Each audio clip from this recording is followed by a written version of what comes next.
Just like in 1929 to 1932, there was a debt crisis that came as a result of an excessive amount of debt in the boom years.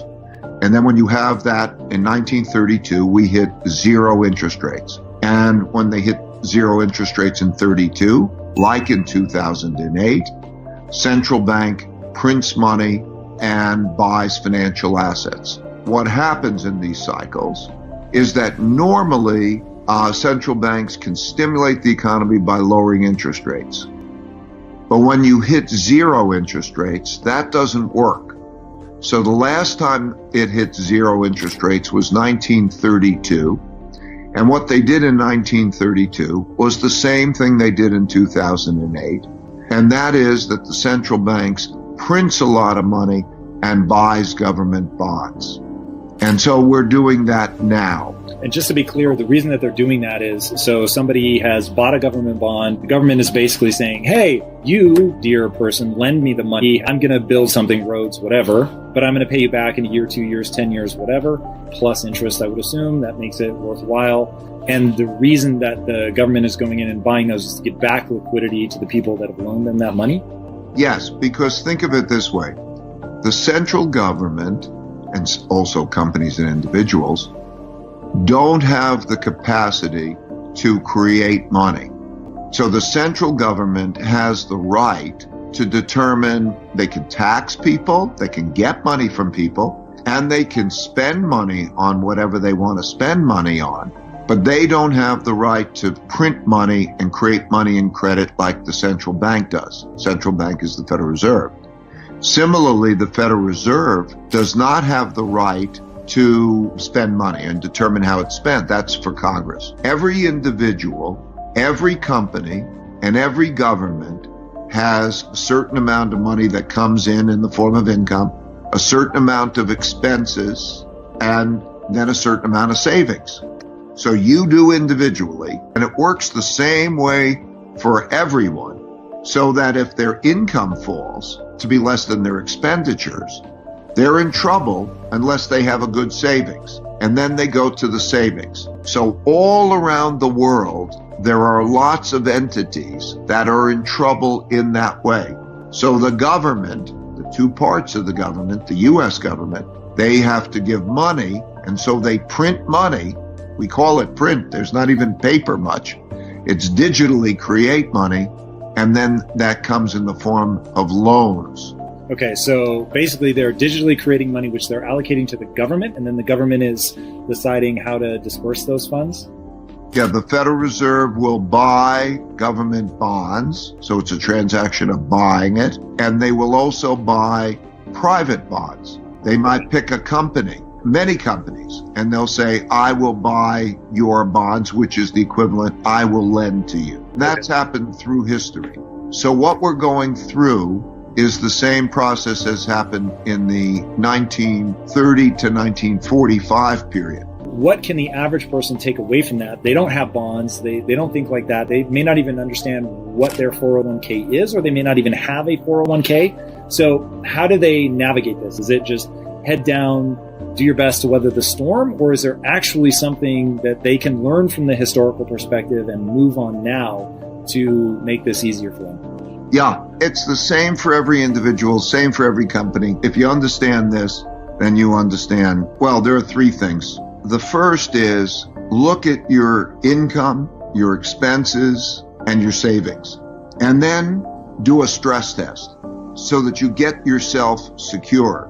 If you were to lose your income, or if the income were to fall beyond a certain level, and you play that out, maybe that means you go get unemployment insurance or whatever. How long can you live in an acceptable lifestyle? And do you have a savings that is adequate for that? Okay, so what you do is you calculate, if I lived in a simpler lifestyle and I had this amount of earnings, how many months or years could I live acceptably? What countries or what periods of time has going through this kind of crisis been managed well so that we come out the other side with as little sort of pain and suffering as possible? Well, an example would be the differences in the way Roosevelt did it. So again, 1929 to 32, interest rates hit zero. They print money. We had a large wealth gap. And then they sat down and they figured out, how do we keep it orderly and how do we change the circumstances, whether it's taxes or how do you reorganize it so that the system works well. There is a risk also at the same time, because the world is going through that. There's a risk of conflict. So in Germany, Hitler came in power in 1933. And he came in power in 1933 because there was a lot of internal fighting as to try to produce order, because everybody, the left and the right, the communists and the fascists, and they're all fighting about wealth, because everybody's fighting about wealth when you have a downturn. And then they were democracies. 4 democracies existed then that chose not to be democracies because they became so disorderly that they wanted some strong leader to take charge and run the country. And then, of course, we had a bunch of those types of leaders, and then they had a war. That's how World War II happened. So when you look at that, that's kind of the political landscape. But back to the average man in terms of his finances, I would say the important thing is those 3 elements: to have a plan, and maybe to have a plan with both your family. What's the importance of education in, when we start thinking about protecting successive generations? How much of that comes down to education? Education is the most important thing. I was raised with a very modest economic background. My dad was a jazz musician. My mom was a stay-at-home mom. But I was lucky to have parents who cared for me. And I went to a public school. I got a good education. And I came out to a world of equal opportunity. And I believe that those are fundamental necessities, that you have to know how to have an education of facts, like you have to know how to read, write, and arithmetic, but you also have to know how to behave well with others, to be a good citizen, operate in a civil way, to be able then to go into jobs. And that education can be anything that works. I think the big thing is, 3 big things on what I think work should be. Make your work and your passion the same thing, and make it economic. If it works, that you love your work, you'll probably be better at your work. So you want those things. And then there's the economics of it. So it could be anything from learning trades, whatever it may be. Education certainly does not have to be college.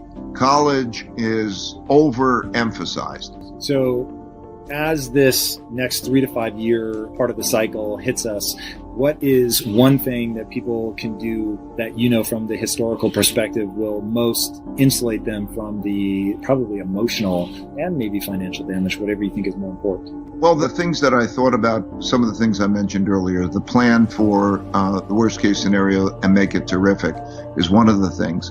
The understanding how to triangulate well to deal with whatever problems that you're going to face and how to work that through to find the path and find your nature.